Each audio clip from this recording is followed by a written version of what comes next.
बड़ी खबर, पीएम मोदी ने वाराणसी गैंगरेप मामले पर संज्ञान लिया है। वाराणसी एयरपोर्ट पर पीएम ने अधिकारियों से जानकारी ली, दोषियों के खिलाफ कड़ी कार्रवाई करने के निर्देश दिए। न्यूज स्टेट ने प्रमुखता से खबर दिखाई थी। तो किस तरीके से 10 दिन से ज्यादा तक आरोपियों ने गैंगरेप किया, इस मामले में कईयों की गिरफ्तारी, जबकि कई अभी भी फरार, जिनकी तलाश जारी है। वहीं एयरपोर्ट पर उतरते ही सबसे पहले पीएम मोदी ने अधिकारियों से बातचीत की। इस पूरे मामले का उन्होंने संज्ञान लिया, अधिकारियों से उन्होंने जानकारी ली, दोषियों के खिलाफ कड़ी कार्रवाई के निर्देश पीएम मोदी ने दिए। न्यूज स्टेट ने प्रमुखता से इस खबर को उठाया था। तो पीएम मोदी ने वाराणसी गैंगरेप मामले पर संज्ञान लिया। बड़ी खबर, वहीं एक तरफ पुलिस कार्रवाई में जुटी है, तो दूसरी ओर पीएम मोदी ने वाराणसी पहुंचते इस पूरे मामले का संज्ञान लिया, अधिकारियों से खुद बातचीत करते नजर आए, जानकारी उन्होंने ली, निर्देश भी दिया कि इस पूरे मामले में आरोपियों पर कठोर कार्रवाई की जाए। इस पूरी खबर को न्यूज स्टेट ने प्रमुखता से दर्शकों तक पहुंचाया था।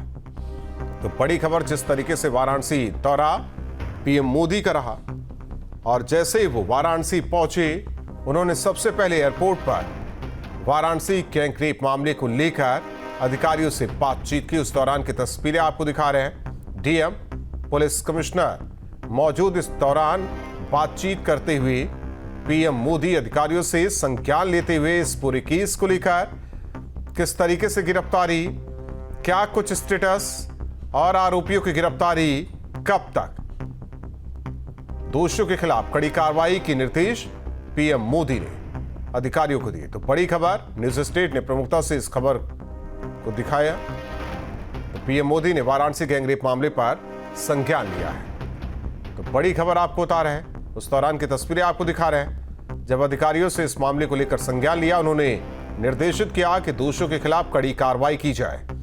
जानकारी देते हुए डीएम, साथ ही साथ पुलिस के बड़े अधिकारी। वहीं एक तरफ पुलिस इस पूरे मामले की जांच पड़ताल में जुटी है। कई आरोपियों को गिरफ्तार किया गया, अभी भी कई आरोपियों को गिरफ्तार करना बाकी है, जिनकी तलाश लगातार पुलिस की टीम कर रही है। तो बड़ी खबर आपको बता रहे हैं, जिस तरीके से वाराणसी गैंगरेप मामले से पूरा प्रदेश शर्मसार हुआ।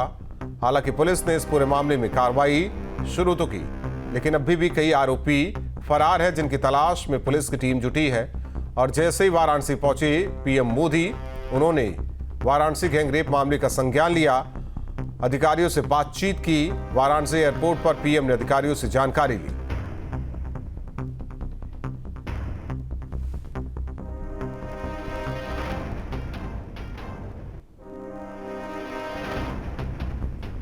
तो बड़ी खबर आपको बता रहे हैं, पीएम मोदी ने वाराणसी गैंगरेप मामले का संज्ञान लिया। उस दौरान की तस्वीरें आपको दिखा रहे हैं। ये बताया जा रहा है कि अधिकारियों से उन्होंने जानकारी ली, उस दौरान की ये तस्वीर। तो वाराणसी के बड़े अधिकारियों से जानकारी लेते हुए पीएम मोदी, उनके संज्ञान में ये पूरा मामला, उन्होंने निर्देश दिए कि आरोपियों पर सख्त कार्रवाई की जाए, उन्हें बख्शा ना जाए। कई आरोपी गिरफ्तार, हालांकि बताया जा रहा है 20 से ज्यादा आरोपी इसमें शामिल। सुशांत हमारे साथ जुड़े हुए हैं इस पूरी खबर पर। सुशांत, जिस तरीके से आपने इस पूरी खबर को भी दिखाया था, पूरा घटनाक्रम क्या रहा, ये दर्शकों तक आपने पहुंचाया कि किस तरीके से वारदात को अंजाम दिया गया। और जब पीएम मोदी अपने संसदीय क्षेत्र पहुंचते हैं, अधिकारियों से वाराणसी गैंगरेप मामले को लेकर बातचीत करते हैं, संज्ञान में उनके ये मामला, और दूसरी ओर ये कहा जा रहा है कि उन्होंने सख्त कार्रवाई के निर्देश भी दिए हैं।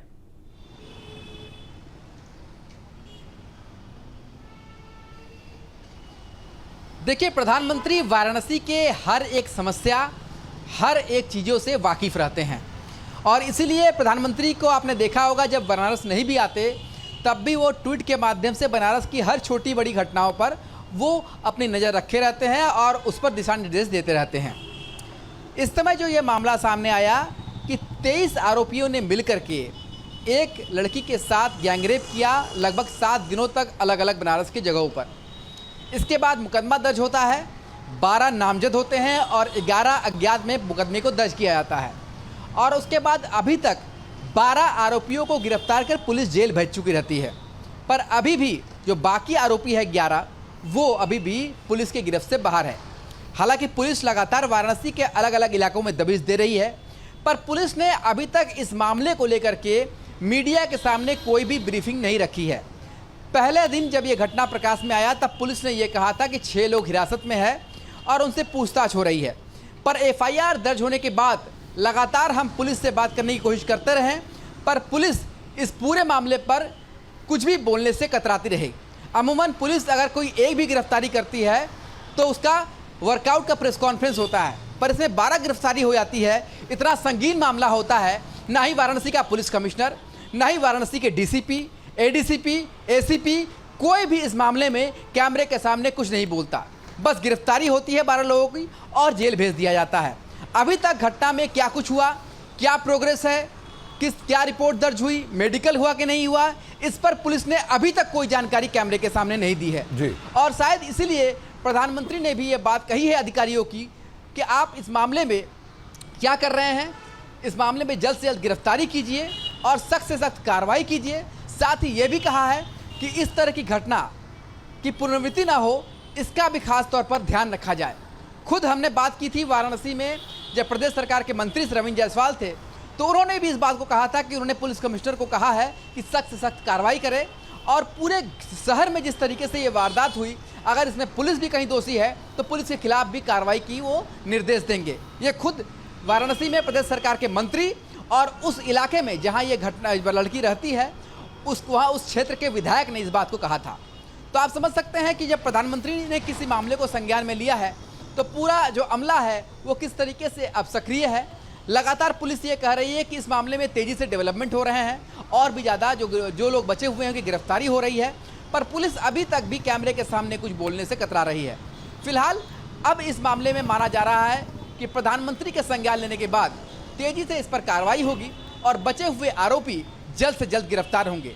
हालांकि आज कोर्ट में जो पीड़िता है उसने बयान दिया है, हालांकि अभी क्या बयान दिया है ये अभी मीडिया के सामने नहीं आ पाया है।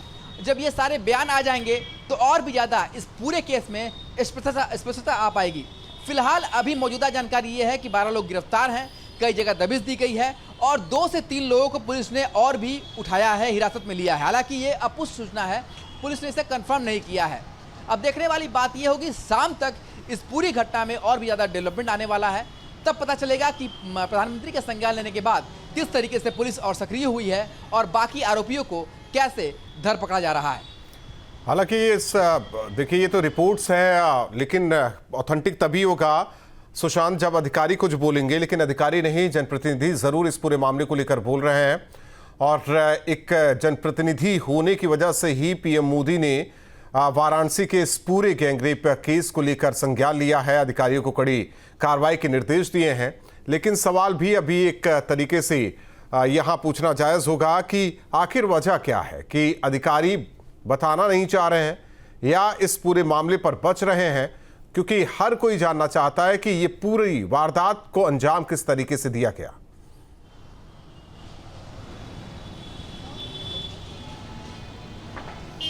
देखिए, पुलिस अधिकारियों को कहीं ना कहीं से लगता है कि इस पर वो अपना अगर वर्जन देंगे तो ये मामला और तेजी से बढ़ेगा, मीडिया की सुर्खियां बनेगा। इसलिए पुलिस ने ये हथकंडा अपनाया है कि इस पूरे मामले में चुप्पी साध लेने का। 12 गिरफ्तारियां हो जाती हैं। अमूमन पुलिस अगर कोई हेरोइन या चरस बेचने वाले एक व्यक्ति को भी गिरफ्तार करती है तो उसे प्रेस कॉन्फ्रेंस करती है और कैमरे के सामने पेश करती है। इतना संगीन मामला है, 23 आरोपी हैं, संगीन गैंगरेप होता है, 12 आरोपी गिरफ्तार होते हैं और पुलिस चुप्पी साध लेती है। जब हम फोन करते हैं पुलिस के अधिकारियों को तो वो यही कहते हैं कि इस पर दबिश चल रही है, हम कार्रवाई कर रहे हैं, पर कैमरे के सामने कुछ बोलेंगे नहीं। लगातार ये बात पुलिस पिछले 3 दिनों से कर रही है। वाराणसी के पुलिस कमिश्नर मोहित अग्रवाल हो या फिर डीसीपी वरुणा चंद्रकांत मीणा हो, एडीसीपी हो या फिर एसीपी कैंट हो, ये चारों अधिकारी कुछ भी कैमरे के सामने नहीं बोल रहे हैं। सिर्फ पहले दिन की वो बाइट जो है वो भी पुलिस खुद उसे वायरल करती है अपने ग्रुप के द्वारा कि ऐसी सूचना आई है, 6 लोग हिरासत में लिए। गिरफ्तारी की बात भी नहीं करती है, 6 लोगों को हिरासत में लिया गया है, पूछताछ चल रही है, जांच होगी। उसके बाद से आज तक पुलिस किसी भी तरह का कोई भी इंटरव्यू देने से कतरा रही है। फिलहाल अब प्रधानमंत्री ने संज्ञान ले लिया है तो जाहिर सी बात है अब पुलिस पर काफ़ी दबाव है ये भी माना जा रहा है कि जल्द से जल्द बाकी गिरफ्तारियां भी होंगी। लड़की का बयान भी हुई, जो पीड़िता है उसका बयान भी हुआ है कोर्ट में, तो कोर्ट में बयान में क्या कुछ उसने कहा है, ये सारी बातें धीरे धीरे सामने आएंगी। पर इतना साफ है कि प्रधानमंत्री का संज्ञान लेने के बाद अब जल्द ही बाकी आरोपियों की गिरफ्तारी होते हुए जल्द ही आप देख सकते हैं।